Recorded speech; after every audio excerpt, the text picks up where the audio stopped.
One afternoon, we were driving past a cemetery, and my preschooler exclaims, "Look at the field. We can play there." The field looked expansive, with flower arrangements scattered everywhere. With my husband in the passenger seat next to me, I glanced at him and then turned toward my child to try and explain that it's not quite the field he imagines. The cemetery is a place of eternal rest, one where we bury our loved ones once they have left their earthly body. We then quickly recalled some relatives who have died in the last year to jog his memory about who we've lost. We've gone to funerals and attended a wake with him, but never visited a cemetery after the fact. Culturally, as a Filipino American, if my relatives were buried near us, I would probably make the attempt to go visit on birthdays, important anniversaries, and perhaps just because. We talk about what happens when a body dies, but conceptualizing it as a young child is probably beyond meaning.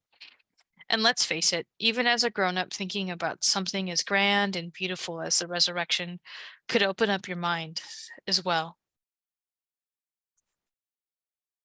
Yet that's what is striking about today's readings. We take a trip through the first reading in Ezekiel, and we see the graves opening and the physical act of rising from them.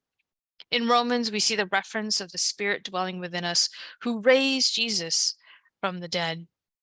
We see the raising of Lazarus in the gospel. We hear the reminders of the opportunities to believe in Jesus as an opportunity to live. We believe that much like Lazarus, that death isn't the end. Because we are a people rooted in God's love, at the end of our earthly life, we return back to God. We know we are called to new life.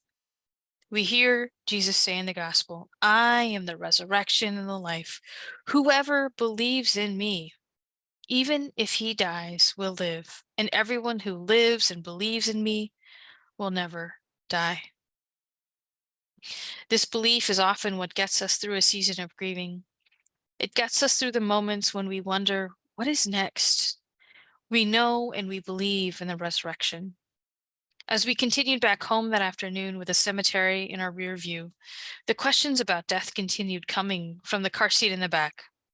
What happens when you dig up the dirt? And how do you become bones? It's the wonder that leaves my child guessing about what's to come of a body and what's to come of our eternal life when we leave our earthly bodies.